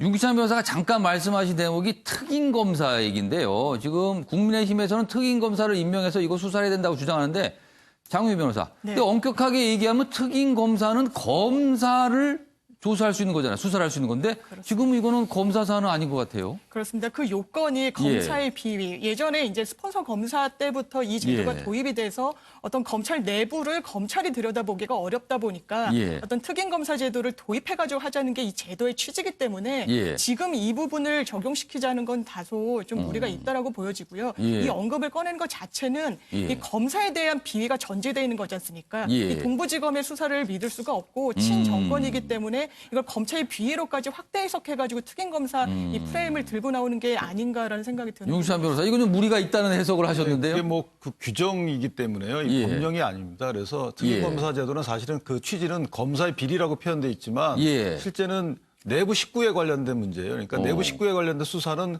공정하기 어렵다라는 전제가 깔려 있거든요. 예. 그렇다면 법무장관도 크게 보면 내부 식구라고 그러면은 보고 법무장관도 범검찰의 내부 식구다. 그렇죠. 공정을 비하기 어려운 사안이기 때문에 특임검사 정도는 돼야 예. 수사에 대한 어떤 뭐 독립성이 보장이 된다는 취지고 실제 동부지검에 관련된 인사를 보시면 예. 사실 뭐 인사권자의 인사지만 어쨌든 만약에 바라보는 시각 입장에서 보면 다소 좀 이례적인 인사들이 있었어요. 수사했던 분들도 바뀌고 예. 바뀌어 나갔던 분이 다시 또 불려 들어오고 하는 과정이 있기 때문에 예. 이것이 과연 의혹 해소에 적합한 수사 수단이냐 이런 걸 볼 때는 특임검사가 좀 불가피한 이거는 오히려 저는 추미애 장관께서 검찰총장에게 예. 특임검사를 해라라고 지시해야 될 사안으로 보여요. 왜냐하면 수사보고 받지 않겠다라고 말씀을 주셨는데 그것만 예. 갖고 어렵죠. 왜냐하면 본인이 인사한 분이 가서 수사를 하고 있기 때문에 예. 그 인사한 분의 수사를 믿기가 어렵다라는 인식도 있을 수 있어요. 최근에 예. 인사한 분이 아니겠습니까? 그렇다면 수사의 객관성을 또는 공정성을 담보하기 위해서 특임 검사를 해라라고 추미애 장관이 지시하는 것이 오히려 더 나는 국민적 메시지가 더 클 것이다. 예. 이렇게 생각합니다. 오늘 법조인 두 분 나오셨는데 의견이 다르죠, 지금? 특임검사 부분에 대해서 다르게 해석하고 계세요, 지금. 자, 이런 간에 다음 기사는요, 추미애 장관이 어제 메시지로 입장을 했습니다. 아까 잠시 전에 들었는데 다른 내용도 좀 담겨 있습니다. 보시죠. 추미애 아들 의혹 검찰 보고 안 받겠다. 특별수사팀 구성 주장 일축. 그러니까 검찰 수사 원래 하던 대로 간다. 다만 보고 안 받는다. 이러면 되는 거 아닙니까? 뭐 이런 내용이 좀 생략돼 있는 것 같아요. 동부지검 철저 수사 고수. 특임검사 수사 대상 해당 안 돼. 뭐 이런 내용. 아까 좀 방금 얘기 드렸죠. 두 분 변호사. 그 얘기도 여기 지금 실려 있습니다. 자, 이와 관련해서요. 어제 국회 법사위원회에서 뭐 서로 다른 입장, 주장도 좀 나왔어요. 확인해 보겠습니다. 추미애 법무부 장관 관련 그 아들의 병역 의무 의혹 관련해서 좀 여러 가지 지금 의혹이 지금 쏟아지고 있습니다. 어제 그 발표한 소견서를 보면 오히려 더 이제 의혹이 증폭됩니다. 조속한 시일 내에 법무부 장관이 출석하는 법사위원 회의를 개최해 주시기를 요청하는 바입니다. 국회가 마치 흥신소 직원들이 모여 있는 것 같은 이런 짓들이 계속해서 벌어지고 있어서 유감입니다. 지금은 여당은 없고 야당끼리죠. 물론 전 뭐 여당과 가까운 야당이라고 소개되지만 야당끼리 약간 또 이게 다른 모습도 포착이 됐습니다. 이상희 전 관장님. 네. 추미애 장관이 그동안 했던 발언, 그런 태도가 이를 키웠다. 언론이 계속하고 있는데 이거 동의하십니까? 동의하죠. 뭐 당연히. 좋은 표현을 해주셨는데 결국 예. 뭐 잔불이 덜 불되게 만들었던 것이 추미애 장관 본인이 아니냐 이렇게 됩니다. 두 가지 관점에서 간단하게 볼 수가 있는데요. 우선 추미애 아들 의혹 검찰 보고 안 받겠다. 제 얘기는 검찰 보고 못 받게 돼 있어요. 사실 개별 사건에 대해서는. 그러니까 굳이 제 얘기하지 않아도 당연한 얘기를 한 거다. 당연한 얘기죠. 예, 검찰 보고 못 받습니다. 그래서 뭐 개별 사건에 대해서 이야기는 검찰총장과 이야기하게 돼 있지. 예. 그 사건에 대해서 일일이 그렇게 관여하지 못하게 돼 있기 때문에 저 말은 좀 의미가 없을 것 같고요. 정치적인 레토릭이겠죠. 다만 이제 언론적 관점과 일반적 관점인데 언론적 관점에서 간단히 보면은 이런 거예요. 지금 뭐 어느 신문이 다 추미애 장관에 대해서 도배를 하다시피 했는데 산이 높으면 골이 깊게 돼 있습니다. 이것이 문제가 크다는 것이 아니고 결국 추미애 장관이 높은 산에 계속 올라갔거든요. 검찰 개혁에 대한 선봉에 섰었고 여기에 따라서 여러 가지 두 번의 편파적인 어떤 평가를 받는 인사를 했었고 여기에 아들에 대한 여러 가지 얘기를 많이 했었고 그러니까 굉장히 높이 산이 올라갔어요. 그 높다는 것은 그 산에서 굉장히 강한 주장을 계속 해왔다. 그렇죠. 강한 주장이죠. 언론의 속성이라는 것은 반대를 보지 않습니까? 그래서 취재에 대한 부분을 보는 것인데 결국 그러면 골이 없느냐라고 보는 거예요. 그렇기 때문에 이 골이 나타났기 때문에 그 골에 대한 조명이 되는 것은 언론의 속성과 특성상 있을 수밖에 없는 일이다. 이렇게 봐야 되는 거고 이것은 그 골이 없어질 때까지 아마 보도가 계속될 것이다. 소위 말하자면은 서서히 아웃되지 않은 그 사안이다. 페이드 아웃 안 된다는 얘기예요. 이 사건이 규명이 될 때까지. 그러나 진짜 중요한 것은 일반적 관점에서 국민의 시각에서 어떤 휘발성을 갖고 있느냐. 대단히 큰 휘발성을 갖고 있죠. 첫 번째. 교육과 병력에 대한 문제입니다. 여기에 민감하지 않는 대한민국 국민이 없습니다. 그리고 교육열 높은 대한민국 국민 그리고 징병제라는 걸 가지고 병력에 대한 문제. 그다음 두 번째 조건이 뭐냐 그러면은 휘발성이 강하냐 엄마와 아빠라는 겁니다. 조국은 아빠 찬스였었고 지금 추미애 장관은 엄마라는 겁니다. 지금 야당이 그렇게 얘기를 하고 있어요. 이것이 휘발성이 있다는 것이죠. 대립적 구도가 딱 가지고 있다는 겁니다. 그다음 세 번째가 이것이 기회냐 공정이냐 이런 겁니다. 이 세 가지 휘발성이 강한 요건을 다 가지고 있는데 이 문제가 제2의 조국 사태로 번질 수밖에 없는 그런 어떤 아주 예민한 그런 사안이라 봐야 되겠죠. 이거는 추미애 장관이 결단을 해야 될 겁니다. 쉽게 끝날 사안이 아니고요. 특임검사 안 받는다, 특별수사 안 받는다. 그러면 거기서 나타난 동부지검 수사를 국민의 신뢰를 담보할 수 있느냐? 없는 거죠. 그렇다고 국회에서 특별검사를 도입하겠느냐? 그 지금 거대 야당이 여기에 대해서 표를 주겠느냐는 거죠. 그것도 안 된다는 겁니다. 그럼 누가 해야 될 것이냐. 이것은 그럼 대권 갈 때까지 계속해서 이 부분은 헤게모니 자체를 야당한테 뺏길 수밖에 없어요. 그런 어떤 정치적인 함수 관계를 하더라도 추미애 장관이 결단을 해서 정말 명명백백하게 이야기하든지 머릿속에 사질하든지 사퇴를 하든지 정치적 결단이 필요한 사안에 직면해 있다. 이렇게 보는 겁니다. 자, 김종욱 교수님. 지금 이상희 전 관장께서는 추미애 장관이 정치적 결단을 해야 된다고 말씀하셨어요. 어떻게 보세요? 제가 봐도 돌아갈 다리를 끊어버리신 것 같다는 느낌이 많이 들어요. 왜? 이유는 뭐냐면 동부지검이 8개월 동안 이 문제를 끌어올 전 하등의 이유가 없었다고 생각하는 거예요. 근데 거기다가 또 문제가 뭐냐면 보좌관이 통화한 사실이 없다라고 얘기했는데 동부지검에서 지금 예. 사실로 밝혀지고 있어요. 그렇다면 예. 수사 주체에 대한 공정성들을 확보할 수 있냐 문제가 가장 중요한 문제인 거죠. 그러니까 앞으로 수사를 진행한다고 하더라도 동부지검이 이 부분에 대해서 정확한 설명을 하지 않았을 때 예. 동부지검에서 수사를 하게 되면 제가 볼 때 수사를 하면 할수록 공정성 시비가 날 수밖에 없다는 생각이 그러니까 드는 거예요. 신뢰를 못 받을 수밖에 없다 이렇게 그렇다면 보시는 새로운 거네요. 대안이 필요한데 그 대안에 대한 답은 아직 안 나오고 있는 거고 이제 야당에서 이제 특검사를 예. 얘기하지만 저는 특검사도 마찬가지겠지만 이 문제는 해결될 것인가라는 고민들이 분명히 있는 거고요. 또 하나는 이제 이것을 풀어가는 해법인데요. 저는 추미애 장관이 사실대로 정확히 얘기하면 될 것 같아요. 예를 들면 제가 볼 때 이 문제가 중대한 문제라고 저는 생각하지는 않아요. 예. 사실대로 설명하지 않았던 것 이걸 덮으려고 했던 것이 문제라는 생각이 드는 거고요. 예. 거기다가 나오는 얘기가 뭐냐면 소위 검찰개혁에 매진하겠다라고 얘기하는 거잖아요. 근데 검찰개혁 핵심이 뭡니까? 검찰이 인지수사권, 기소권, 영장청구권을 가지면서 과도한 권한을 행사했다는 건데 예. 추미애 장관 이 문제도 그 문제가 걸리는 문제예요. 그러니까 제가 해법을 좀 잘못 찾은 측면이 분명히 있는 거고요. 또 하나는 제일 중요한 문제는 정권에 대한 나름대로의 큰 문제점. 그러니까 20, 30대가 예. 군대 갔다 오고요. 예비군하고 민방위 하는 세대들입니다. 예. 이 문제 상당히 민감할 수밖에 없어요. 근데 이 문제에 대한 해법들을 찾지 않게 되면 예. 정권이 부담을 가질 수밖에 없는 상황이에요. 전 지금 계속 여당이 엄호를 하고 있습니다만 예. 조국 전 장관 상황을 봤어도 마찬가지지만 엄호할 부분과 엄호하지 않을 부분을 정확히 나누지 않게 된다면 예. 그야말로 공정성들을 훼손하면서 자기들만의 리그라고 생각할 수밖에 없어요. 그렇다면 일정한 부분에서 적어도 그 부분에 대한 가닥을 잡지 않게 됐을 때는 저는 이 문제가 어디로 갈지 알 수 없다.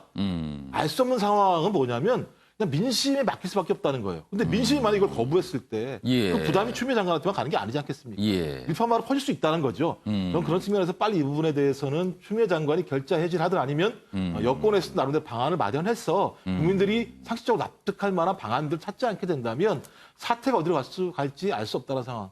저는 이런 상황이 지금로 가고 있다는 생각이 들어요. 추미애 장관의 결자 해지가 필요하고 민주당에서도 뭔가 지금은 조치를 좀 해야 될 것 같다. 뭐 이런 생각이시네요, 지금요.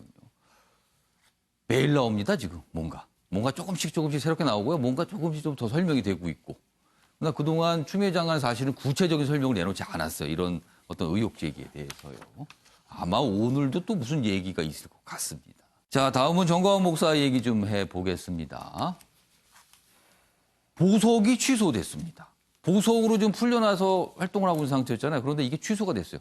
그럼 다시 수감이 된 겁니다. 정광훈 다시 구치소로 보석 취소됐습니다. 140일 만에 재수감이다. 이렇게 됐습니다. 여기 뭐 옆에 사진도 있습니다. 어제 재수감되는 정광훈 목사의 모습, 뭐 호송되는 모습이죠. 자, 그럼요. 어제 모습 그리고 논란이 됐던 집회에서 여러 가지 발언 모습까지 묶었습니다. 보시죠. 그건 제가 하는 게 아니고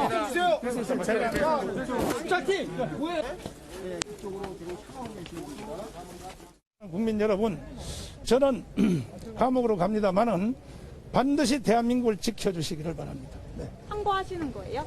당연히 해야죠. 광화문 투표 방역 책임 없다는 입장 그대로신가요? 그것은 이미 성북 보건소에 가서 물어보면 우리 교회는 이 방역을 방해한 적이 없다는 것을 이 공무원들이 다 알고 있어요. 근데 그걸 자꾸 언론에서 이렇게 몰고 가니까 내가 또 재구속 되지 않습니까? 담당자인 성북구 보건소에 가서 물어보면 우리는 자진 폐쇄 다 했고 명단 다 줬고 10년치 명단. 뭐 언론이 기정사실화 자기들이 만들어 놓고 결국 나는 올 재구속 시경까지 왔는데 대한민국에 다시 저 이후에는 이런 일이 있으면 안 됩니다. 예. 우리 교회는 그동안의 모임과 집회에서 철저히 방역을 했기 때문에 바이러스 사건이 한 건도 없었습니다. 오늘 행사를 앞두고 바이러스 균을 우리 교회 모임에다 갖다 부어버렸습니다. But a sudden outbreak at our church. 나는 열도 안 올라요. And I didn't even have a fever. 나는 병에 대한 증상이 전혀 없어요. And I have no symptoms. 그런데 정광훈 목사를 격리 대상으로 정했다고 통보를 했습니다. 이놈들이. 여러분과 물어보겠습니다. 받아들여야 되겠습니까? I want to ask you, do I have to stay self-quarantined? 그 바이러스는 어떻게 해결하는지 우리 교회가 시범을 보여주겠다. And I told them, let our church be a model to solve this outbreak. 감사합니다. Thank you very much. 네, 뭐 또 벌써 한참 된 것 같습니다. 그 집회 때 모습까지 봤습니다. 자, 장윤 변호사. 네. 법원이 보석 취소를 결정한 이유, 뭡니까? 결정적 이유는요? 일단 보석을 허가해줬을 때 내걸었던 조건들이 있습니다. 예. 뭐 주거지로 제한을 한다는 점, 뭐 관련자 접촉을 하지 말라는 점, 이건 뭐 일반적인 조건들이고요. 근데 정광훈 목사 같은 경우에는 좀 특이하게 이 공직선거법 위반 혐의로 지금 기소가 된 상태인데 예. 이 혐의와 관련한 관련성이 있거나 불법한 집회는 참석하지 말아라. 이런 조건을 분명하게 내걸었는데 사실 지난번 8.15 집회 굉장히 많은 수의 사람들이 모였고 예. 방역을 좀 많이 어지럽힌 그 결과적으로 그런 결과를 낳았던 집회에 참석한 점이 이 법원이 조건으로 제시했던 이 요건을 정확하게 지키지 않았다 이런 판단을 내린 걸로 보이고요. 예. 그래서 8.15 집회가 있었던 직후에 검찰이 이 취소를 청구하는 요청을 했는데 예. 이제 어제 이제 법원에서 따로 심리기를 열지 않고 보석을 전격적으로 취소했는데 바로 이제 항고하겠다는 뜻을 밝히지 않았습니까? 예. 이제 항고를 하더라도 집행정지의 효력은 없습니다. 이 말인즉슨 보석 취소를 한 게 중단돼서 재구금이 풀린 상태에서 항고를 하는 게 아니라 예. 보석이 취소된 그 효력은 그대로 유지가 된 채 구금된 상황에서 항고를 다투게 될 텐데요. 그렇다고 하더라도 항고의 인용 가능성을 높게 보는 법조인들은 많지 않은 것 같습니다. 그러니까 수감이 이루어진 상태에서 네. 그 항고에 대한 다툼이 있을 것이다. 그리고 어제 나온 결정 중에 보증금, 보석 보증금 일부가 몰수가 됐어요. 그러니까 금액이 처음에 5천만 원 정도 알던데 그중에 3천만 원 정도를 몰수한다. 이거는 어떤 결정입니까? 예, 형사소송법에 보면 보석을 취소할 때, 그러니까 보석을 허가받을 때 그 법원에 납부를 하는 그 보석금이 있습니다. 예. 이게 이제 5천만 원으로 나왔었는데 그중에 현금이 3천만 원, 나머지 2천만 원은 보증보험 증권으로 가름하도록 결정을 받았었는데요. 그렇게 현금으로 낸 그 금액에 대해서는 몰취하겠다. 왜냐하면 보석 요건을 지키지 않은 게 피고인의 책임이기 때문에 이 금액에 대해서는 법원으로 귀속시키겠다는 결정 또한 같이 내린 그럼 겁니다. 사실상 현금으로 낸 돈을 다 몰취가 된 거네요. 그렇습니다. 그거는요. 그런 결정이었군요. 그래서 금액이 3천만 원으로 나온 거군요. 네. 자, 윤기찬 변호사. 지금 방금 전에 영상으로 집회 당시에 발언 좀 들어봤거든요. 정광훈 목사가 집회 참석한 것. 지금 아마 법원에서 그런 분도 문제 삼은 것 같고, 근데 또 참석하면서 한 발언들, 뭐 이렇게 좀 알려졌는데, 이런 부분도 영향을 좀 줬을까요? 뭐 법적 요건은 아니지만 줬다고 봅니다. 왜냐하면 그 집회에서 한 발언이 예. 뭐 사실에 근거한지 아닌지는 뭐 아직 구체적으로 밝혀지진 않았지만 예. 어쨌든 내용 자체로 보면 국가의 방역 행위에 대한 사실 방해의 결과가 초래가 됐잖아요. 예. 거기에 대한 평가도 있을 거고 또 집회 허가에 대해서 사실 법원이 좀 국민적 지탄을 받은 바도 있어요. 근데 법원의 허가 자체는 사실은 그게 뭐 위법한 건 아니지만 예. 허가의 조건을 지키지 않은 일반 집회 운영자들의 좀 위법성이 있었던 거거든요. 그렇게 판단한 것 같고 변호사님 말씀처럼 그 집회 자체가 위법한 집회였고 그 위법한 집회에 참석을 했기 때문에 법원이 부여한 보석 조건을 지키지 않았다. 이렇게 아마 판단한 것 같아요, 법원이. 예. 그래서 재수감이 됐는데 재수감 여부를 떠나서 예. 지금 들어가시면서도 지금 거기에 대한 수긍하는 말을 없이 들어갔단 수긍이 말이에요. 아니죠. 이건 문제가 있다라고 주장을 했어요. 그래서 법원 국민과 동떨어진 시각을 떠나서 이제 방역 체계에 반하는 이런 말을 자꾸 하는 것은 예. 공동체의 일원으로서 할 일은 아니에요. 그래서 이 부분은 좀 깊이 생각을 해봐야 될 부분이 있다 이렇게 생각합니다. 이 정광훈 목사 관련해서 윤기찬 변호사께 추가 질문 드릴게요. 제가 정치권 인사들을 만나 뵈면은요, 그분들은 이런 말씀 하시는 분 아직도 있습니다. 국민의힘과는 무슨 관계냐? 저한테 오히려 물어봅니다. 그래서 모르겠는데요. 뭐 일단 그렇게 얘기는 하는데 어떻게 된 겁니까? 이게 뭐 여당을 중심으로 단절한지 명확하게 밝혀라 뭐 이런 주장 아직까지 나오고 있잖아요, 지금. 그러니까 아무 관계가 없어요. 그러니까 이게 제일 어려운 것이 예. 없는 것을 입증하라는 게 제일 어려워요. 있는 것을 입증해라 그러면 상당히 뭐 여러 가지 사실들 갖다 제시하면 되는데 예. 없는 걸 입증하는 것은 되게 어렵습니다. 근데 그리고 과거로 시간을 돌려보면 국민의힘의 전신인 자유한국당 시절에 인사들이 정광훈 목사와 뭐 가깝게 지냈다. 아니면 뭐 접촉을 한 경우가 있다. 뭐 이런 걸 또 기억을 떠올리시는 분이 있거든요. 그때는 아마 이제 선거 국면에서 예. 그 당시 선거의 구도 자체가 사실 이제 반문재인 구도였잖아요. 예. 그러니까 현 정부의 정책에 반대하는 이런 구도로 선거를 치렀기 때문에 모든 분들과 아마 연대해서 일을 진행했던 것 같고 예. 그 일환이었고요. 지금은 저거는 사실 별도의 또 정당이 있는 걸로 저는 알고 있어요. 기동 모모당이라고 예, 있기 예. 때문에 별도의 정당 활동을 하시는 걸로 알고 있고 국민의당과 어떤 연대나 그러니까 암묵적 또는 명시적 연대가 전혀 없습니다. 국민의당이 아니라 국민의힘이죠. 국민의힘과 예. 그렇게 알아주시면 될 것 같습니다. 뭐 정유미 변호사 그렇게 알아달라고 얘기했습니다, 지금. 예, 그렇지만 사실 정강훈 목사를 정치권의 예. 사실 거물처럼 취급되게 만드는 데는 미래통합당의 예. 사실 그 황 전 대표의 책임과 어떤 그런 부분을 분리하기 좀 어려워 보이고요. 그렇기 때문에 사실상 지금까지도 이 국민의힘과의 연관성에 대한 의혹의 시선이 있는 거에 그 책임이 아예 이제 미래통합당에 있다는 부분 자체를 부인하기 좀 어려워 보입니다. 아무튼 이 부분도 좀 여야가 보는 시각이 좀 갈리고 있어요. 지금 한데 윤기찬 변호사는 관계 없다. 지금 굉장히 강하게 말씀하셨어요. 네, 제가 예. 말씀드리면 변호사님 하신 말씀처럼 그런 어떤 그 원죄는 있어요. 예.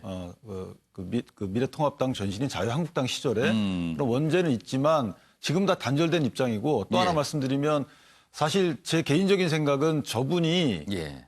이게 뭐 정치적 목적인지 아니면 교세 확장의 목적인지 모르겠지만 예. 보수층을 토대로 해서 예. 어떤 뭐 모종의 행위를 하시는 것 같아요. 그래서 언론이나 정치권에서도 예. 보수 성향의 뭐 단체, 뭐 예. 보수 성향의 뭐 이렇게 평가하는 것은 예. 오히려 저분께 자양분을 키워주는 꼴이다. 저는 그렇게 생각하기 때문에 뭐라고 표현을 해야 될까요? 아니 그건 표현 안 하면 되죠. 표현을 안 합니까? 단체 아예 그냥? 결국 형용사를 자꾸 붙이는 것은 규정하는 꼴이 되기 때문에 앞에 뭔가 설명이 필요 없다. 형용사를 붙일 필요는 없어요. 그냥 저분의 행동에 대한 평가를 하면 되는 것이지. 예. 그래서 그렇게 하는 것이 오히려 저런 행동을 막는 길이다. 저는 그렇게 생각합니다. 예, 김재욱 교수님. 그러니까 국민의힘은 두 가지를 하시면 돼요. 뭐냐면 탄핵의 강을 건너시면 돼요. 여전히 그 부분에 대해서 말씀을 하세요. 왜냐하면 광화문 집회 핵심적인 내용들이 탄핵 문제예요. 두 번째 뭐냐면 몇몇 의원들이 여전히 뭐라고 그러냐면 광화문 집회가 확진과 관계가 없다라는 설명들을 막 하세요. 의원분들이. 근데 거기 갔다 오신 분들이 목사님이 확진이 되는 상황이 벌어지고 있어요. 그러니까 저는 그런 행위들을 안 하시게 되면 서서히 사라질 거예요. 하지만 그런 부분들이 계속 나오게 되면 여전히 뭔가 있는 거 아니야? 여전히 거기에 대해서도 아직도 예를 들면 표로 생각하는 거 아니야? 이렇게 생각할 수 있기 때문에 저는 이 두 가지를 빨리 하시게 되면 시간이 지나면 자연스럽게 사라질 거라고 저는 생각을 해요. 엄격히 말하면 종교인이잖아요. 근데 이게 지금 정치 영역과 어떻게 관련돼서 계속 얘기가 되는 인물이 되고 있습니다, 지금요. 자, 다음은요. 의대생과 정부의 정면 충돌 양상입니다. 의사 국가시험 실기시험이 있는데요. 이거에 대해서 의대생 다수가 지금, 그러니까 대상자인 다수가 거부를 한 상황이에요. 그 내용 좀 보겠습니다. 의정, 여기서 말하는 의정은 의대생과 정부입니다. 의정. 국시 거부. 그러니까 의사 국가시험 거부한 겁니다. 치킨 게임으로 가고 있다. 결코 서로 양보 안 하고 있다는 거죠. 의사 수급 차질 불가피한 거 아니냐 이렇게 좀 걱정을 하는 기사입니다. 정부는 추가적인 구제가 없다. 뭐 이제 끝났다. 의사협회는 이건 합의 정신에 어긋나는 거 아니냐 이렇게 하면 안 되는 거 아닙니까? 또 이렇게 반발하고 있어요. 이대로라면 내년에 신규 수련의는 440명. 원래 의대 실기 시험 대상자가 3,000명이 넘거든요. 근데 지금 84%가 이걸 거부했어요. 근데 그러면은 수련의는 400여 명에 그쳤죠. 이거 어떻게 되는 겁니까? 그러면은 한 해가 아예 공백이 되는 거잖아요. 다음 기사 보겠습니다. 이번엔 의사 국시 충돌이다. 정부는 추가 연장 불가. 그러니까 이 시험 기간, 뭐 시험 접수 기간 이거 연장 더 이상 안 된다. 자, 대한전공의 협의회. 구제 안 될 땐 파업이다. 지금 우리가 파업 멈추고 다시 복귀하지만 이거 안 되면 다시 파업할 수 있다. 이렇게 얘기입니다. 재갈등 불씨가 되나 이렇게 돼 있는데요. 복지부는 이미 한 차례 연기했다. 법과 원칙의 문제다. 더 이상 안 된다. 이 협상 이끈 여당 측에서도 충분한 시간 이미 줬다. 더 이상은 안 된다. 이런 입장이고요. 대형 병원 인턴 복구에 의료 공백 나올 수도 있다는 거죠. 이렇게 되면은요. 인력난 시달리는 공보위, 그러니까 공공보건의 그다음에 근육안도 부족될 수 있다. 뭐 이런 내용까지 좀 실려 있습니다. 자, 그럼요. 관련 영상부터 확인해 보겠습니다.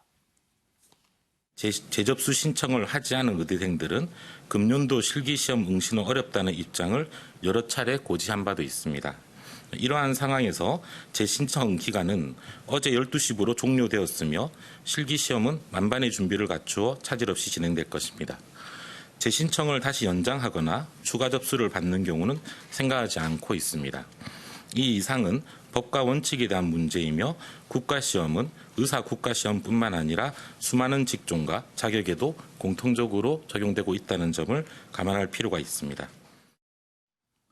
자, 지금 상황을 보면요. 의사 그리고 의대생을 보면은 뭐 대학 교수가 있고요. 전임의가 있고요. 전공의가 있죠. 우리가 뭐 통상 레지던트, 의사가 또 병원에 가면 많이 볼 수 있는 분들인데, 그리고 밑에 의대생이 있는데, 위에 전공의, 뭐 전임의들은 저 파업을 처리해서 복귀한다고 나와 있는데, 의대생들이 시험 자체를 거부하고 있습니다. 어떻게 보면 굉장히 강경한 태도인데, 김종욱 교수님, 왜 이렇게 강경한 태도일까요? 일단 뭐 트랙에 들어가신 분들이야 그렇죠. 트랙에 지금 들어가려고 하는 사람들 아니겠습니까? 미래가 상당히 불안한 거죠. 그러니까 대부분 의대생들 같은 경우 왜 의대 가겠습니까? 가장 안정적인 일자리, 가장 많은 그 급여를 받을 수 있는 그 봉급을 받을 수 있는 굉장히 인기 공간, 있는 네, 직종이죠. 평생 할 수 있는 직종이라고 예. 생각을 하기 때문에 거기 들어가려고 엄청 고생을 해서 들어가는 거죠. 예. 그래서 거기 들어가게 되면 그 트랙에 들어가게 되면 미래가 된다고 생각을 했을 건데 예. 지금 나오는 내용들을 보게 되면 또 다른 트랙들이 나온다고 생각하는 것 같아요. 그러니까 본인들이 그러니까 의사협회나 이 학생들이 얘기하는 4대 악이라고 하는 건데 예. 좀 그게 4대 악인지 이해가 안 되는 거죠. 그러니까 의과대학 정원이 늘어나게 되면 정원 경쟁들이 벌어지겠죠. 그 이후에 의사들이 더 많이 나올 테니까요. 예. 그다음에 또 공공의대 같은 경우가 들어서게 되면 마찬가지로 또 다른 경쟁들이 있겠죠. 예. 그다음에 뭐 또 세 번째 나오는 게 한방 첩약급여화인데 또 예를 들면 한방과 또 다른 경쟁들이 있는 거죠. 한의사와의 또 경쟁이 된다. 그다음에 또 비대면 진료 같은 경우도 해야 되는 상황이 벌어지기 때문에 수가 문제도 벌어지고 그러니까 미래가 좀 아주 막연하다는 생각이 드는 거죠. 그러니까 저는 뭐냐면 야 이게 진짜 그야말로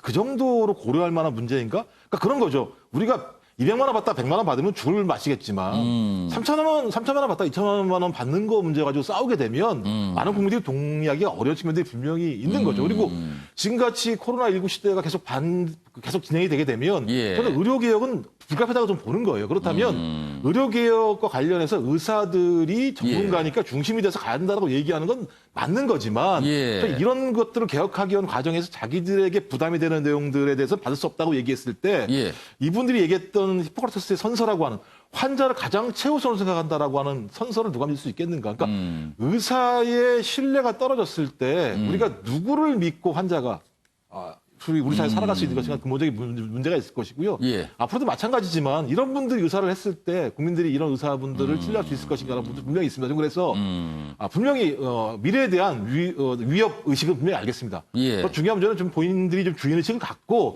어떻게 하면 의료개혁을 할 것인지에 대한 선제적인 방식을 통해서 국민적인 신뢰를 얻는 방법으로 가는 게 맞다. 예. 좀 그렇게 된다면 예. 당연히 국민들이 알아서 이분들에게 더 좋은 조건들을 마련해 줄 거라 생각이 드는 거예요. 그럼 제가 볼 때 순서가 잘못됐다 생각이 들고 또 하나는 제가 볼 때 지금 계신 분들이 이번 학생들을 하나의 좀 앞에 세운 측면도 분명히 있는 것 같아요. 그래서 저는 지금이라도 좀 늦지 않았다고 생각이 드니까 이분과 관련해서 나름대로 좀 의사로서의 환자에 대한 책임감, 국민에 대한 책임감을 가지고 의료개혁에서 좀 학생들이 의미 있는 발언을 하신다면 정부와 국민들이 더 많이 지원을 주라고 말씀하시지 않겠습니까? 저는 이렇게 좀 선순환되는 구조로 앞으로 갔으면 좋겠습니다. 관련 기사 더 보겠습니다. 지금요, 의대생 14%만 국가고시 응시합니다. 그러면 의사가 안 되는 거예요. 시험을 안 보면은요. 그러면 84%는 공백이 되는 거죠. 3천 명 가까이 됩니다. 정부는 곤혹스러운 상황이지만 일단 강경한 입장을 보이고 있어요. 더 이상 안 된다고. 3천 명 신규 의사 배출이 차질 땐 인턴 군의관 모집까지 영향. 그래서 정부가 울며 겨자 먹기 구제 가능성도 있지 않을까. 이렇게 좀 전망이 돼 있습니다. 이상희 전 관장님, 현실적인 문제가 지금 이 문제가 시작된 게 정부가 앞으로 향후 10년간 4천 명의 의사를 늘리겠다. 매년 400명 정도씩 늘리겠다는 거죠. 그러면 10년간 4천 명을 증원하려는 이유에서 시작이 된 문제거든요. 그런데 지금 의사 국가고시를 거부하면서 3천 명 가까이는 한 해에 공백이 벌어지는 상황이에요. 이게 무슨 상황입니까, 그럼 도대체? 이게 이제 결국 정부가 경직성을 버리지 못하고 있다. 우리가 흔히 이야기하는 대로 정책의 유연성이라는 얘기를 많이 하지 않습니까? 이 정책의 유연성이라는 것은 정책이 변화라는 것이 아니고 정책을 집행하는 과정에 있어서 여러 가지 상황을 고려해서 그때 시기에 맞게 조절하는 그런 기능을 정책의 유연성이라고 이야기하는 겁니다. 말씀하신 대로 3천 명 정도 필요한데 시험 못 치게 되면 당장 내년부터 의사 수급 자체가 문제가 되는 겁니다. 한 해가 비게 되는 상황이 되는 거죠? 예, 비게 되면 또 그 시험 응시하지 않았던 86% 약 2,700명의 학생들은 다시 또 공부를 해야 되거든요. 그것도 이게 밀리는 거군요. 그렇죠. 밀리게 되고 공부하게 되면 그 교육에 대한 질이 어떻게 또 보장을 할 수 있느냐. 이런 것들은 굉장히 좀 문제가 있다라는 생각인데 예. 우선 한 가지만 좀 지적하고 싶은 게 있어요. 이 정부의 경직성이라고 이야기했는데 이 부분이 사실상 의사를 공공재라고 이야기했지 않습니까? 이 공공재의 의사가 부족했기 때문에 공공의료도 확대해야 되고 공공의료도 넓히자 이렇게 됐는데 사실상 이건 정부 관료들이 여기에 대해서 상당히 인식이 굉장히 고루한 겁니다. 의사는 공공재가 아니거든요. 사람을 어떻게 서비스와 재화에 이야기하는 거예요. 예. 이 사실 공공의 성격을 가진 민간재로 봐야 되는 거예요. 그래서 실질적으로 공공재라는 것은 여기에 대가를 지불하지 않는 겁니다. 그런데 의사나 의료는 그런 차원이 아니거든요. 이런 점인데 왜 제가 이런 말씀을 드리냐 그러면은 이 부분 자체가 실질적으로 정부의 원칙적인 뭐 형사법으로 따지면 일종의 미필적 고의를 한 거예요. 정치적 집행함에 있어서 여러 가지 문제점을 정부 스스로가 문제를 유발시킨 겁니다. 그렇기 때문에 정부가 여기 양보를 해야 될 부분이 있다라는 겁니다. 일단 언론이 보지만 치킨 게임입니다. 결코 양측이 지금 물러서지 않는 모습을 보이고 있는 상황입니다. 이렇게 되면 중간에 피해는 환자 아닙니까? 병원 문제인데. 다음 기사 좀 보겠습니다. 약간 좀 분위기를 좀 바꿔보겠습니다. 홧김에 친공이 심판 목에 맞았습니다. 조코비치, 엄청나게 유명한 테니스 선수 아닙니까? 실격패를 당했답니다. 뭔가 게임이 잘 안 풀리니까 그냥 공을 어떻게 쳤는데 이게 또 날아가서 심판 목에 맞았어요. 여기 보시면 US 오픈 테니스에서 연승 행진 끝났다. 왜냐하면 실격됐어요. 18번째 메이저 우승 기회를 어처구니 없이 날렸다. 이런 내용입니다. 자, 그럼요. 어떤 모습인지 이건 기사보다도요. 영상으로 확인해 보겠습니다. 지난 7일 2020 US 오픈 남자 대회입니다. 지금 보셨죠? 뭔가 안 풀리니까 툭 쳤어요. 그런데 그 앞에 있던 선심이 맞았어요, 공으로. 쓰러졌습니다. 미안하니까 달려가죠. 그리고 뭔가 설명을 합니다, 지금요. 근데 조코비치가 과거에도 좀 저런 전례가 있었어요. 2016년 프랑스 오픈 8강전에서 라켓을 던졌는데 선심이 다쳤답니다. 이런 화풀이 전력이 좀 있었어요, 과거에. 그래서 본인이 저는 원래 옛날부터 좀 그래요. 좀 봐주시면 안 될 거였는데 안 됐습니다. 실격패 했다고 합니다. 그러니까요. 뭐가 안 된다고 화풀이를 저런 식으로 하면요. 일 자체를 망쳐버립니다, 지금. 이게 뭡니까, 지금. 굉장히 유력한 선수였는데 실격패를 당했다고 합니다. 복근운동 매일 100개씩 한다. 저녁 약속은 3개다. 스가 띄우기 시작됐다. 일본 언론에서 이런 거 한답니다. 시시콜콜한 일상, 스가 관방장관인데 유력 총리 후보죠. 복근운동 한다는 이런 것까지 보도한답니다. 이런 게 또 자랑이 되나 봅니다. 승리하면 상당 기간 집권할 것 같다. 이런 전망도 있습니다. 기사 하나 더 보겠습니다. 스가 여론조사에서 지금 1위를 기록하고 있습니다. 큰 변화 원치 않는 일본이 많다. 이 뜻은요. 아베 전 총리와 별다르게 다른 게 없다. 그럼 우리 입장에서는요. 이상희정 관장님. 네. 한일 관계 잘 안 풀린다. 이렇게 전망이 되는 거 아닙니까? 그러면은? 그렇죠. 뭐 아베의 예. 정책을 그대로 이어가라는 어떤 일본의 여론의 그 바로 밑에다 이렇게 봐야 되는 것이죠. 그래서 뭐 초기 아베 내각에서도 스가에 대한 역할 자체가 굉장히 크다라고 많은 이야기를 했었거든요. 예. 뭐 외교적인 부분은 아베가 다 담당을 했지만 나머지 부분은 스가 관방장관을 했다 이렇게 볼 수가 있는 건데 예. 지금 뭐 지지도가 상승 기류를 타고 있다는 것은 코로나만 아니면은 지금까지 해왔던 아베의 정책이 그다지 무리한 것이 아니었다. 이 기조를 그대로 이어가자라는 어떤 일본의 기류가 지적으로 일본 여론은 그렇게 판단하고 있다는 거예요. 그러니까 지금 유력한 어떤 총리 지명자로 나타나고 있는 거죠. 그렇군요. 요 앞서 지지율 기사 나온 거 좀 다시 한번 좀 보여주시기 바랍니다. 자, 일단 요 기사부터 보죠. 여기 보시면 요미우리 신문 46%로 1위를 기록하고 있다. 다른 경쟁자보다 월등히 높아요. 그리고 스가 연일 한일 관계 강경 발언하고 있어요. 그럼 우리하고는 잘 안 될 수 있는 겁니다. 국제법 위반 뭐 철저히 대응한다. 우리 보고 이런 얘기를 하고 있습니다. 다음 그래프 좀 보겠습니다.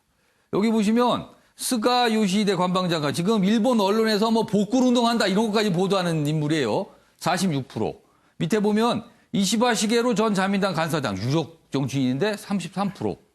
기시다 후미오 여기도 굉장히 유력 정치인데 여기는 9%. 그러니까 여긴 좀 어려워 보여요. 여기가 따라가는데 차이가 좀 많이 나고 있습니다. 그리고 스가 장관은 기억하시는 분도 있을 것 같아요. 일본이 새 연호를 발표할 때 그거를 딱 들고 발표한 분이에요. 그러니까 인지도를 높였다는 거죠 이미. 김재욱 교수님 어떻게 보세요 지금? 우리하고 좀 어려워지겠는데요? 제가 볼 때 뭐 한일 관계에는 뭐 변화가 없을 것 같고요. 예. 소위 그 아베 리스크를 넘기는 하나의 새로운 리더십 대안으로 예. 등장한 것 같고요. 뭐 그런 측면에서는 지지율이 급상승하고 있다는 건 뭐 내부가 워낙 자민당 중심으로 돌아가는 일본이기 때문에 예. 그 지지율을 갖다가 스카르게 계속 그 합치는 것 같고요.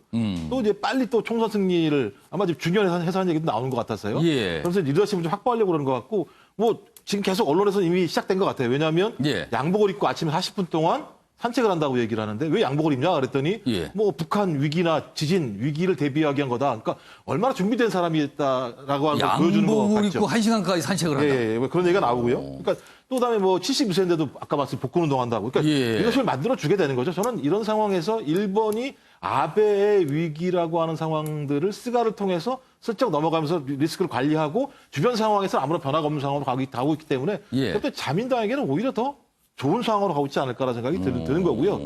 답답한 건 일본은 변하지 않을 거라고 하는 측면들, 그러면 동아시아 지역도 마찬가지겠지만 예. 변화가 없을 거라는 측면들, 이런 부분들이 좀 난감하고 답답하긴 합니다. 자, 윤시환 변호사. 이게 남이 나라 정치권 뭐 지형인데요. 지금 일본 집권 자민당이 장기 집권을 하고 있잖아요, 사실은요. 거의 뭐. 그런데 내부에서 보면 파벌이 그렇게 심하다고 또 그래요. 그래서 파벌끼리의 어떤 조율과 이런 걸 통해서 총리가 정해진다. 이런 얘기가 많이 나오더군요. 원래는 자민당 내에서 당원 투표로 해야 되는 게 원칙인데 예. 그러니까 비상시에는 약식으로 하게 돼 있어요. 국회의원들끼리 뽑게 돼 있기 때문에 이번에도 아마 그 국회의원들끼리 뽑기 때문에 저분이 될 가능성이 크다 이렇게 나오는 거고요. 원래는 그 이시방과 그분이 더 국민적 여론이 높았거든요. 아, 여론은? 예, 여론 높았는데 지금 여론조사 보니까 또 바뀌었어요. 그럼 그분은 여론은 높지만 당내 파벌에서 밀리는 거네요. 원래 그래서 이제 약식으로 한 건데 여론조사를 해보니까 또 여론도 지금 스가가 높아졌어요. 그 말은 상당히 우리한테는 안 좋은 거죠. 이제 정책적 연속성을 국민이 지지한다라고 스가가 아마 받아들일 가능성이 크고 예. 더군다나 저 사람은 그 위안부 합의를 주도했던 사람이기 때문에 예. 그 합의가 번복된 것에 따른 어떤 실망감 이런 걸 표현할 것 같다. 사실 일본 총리 우리가 굉장히 가까운 나라이기 때문에 굉장히 관심사 중에 하나입니다. 근데 아마 이렇게 좀 기우는 것 같은 분위기입니다. 자, 마무리하겠습니다. 코로나 사태가 길어지면서 자주 나오는 말이 있습니다. 코로나 우울입니다. 보건당국이 이걸 새로운 질병으로 분류할지 말지 지금 고민을 하고 있습니다. 거리두기 때문에 만나기는 쉽지 않지만요. 전화나 문자로 마음을 전하다면 코로나 우울 조금이나마 극복할 수 있지 않을까 생각이 듭니다. 시청해주신 여러분 고맙습니다.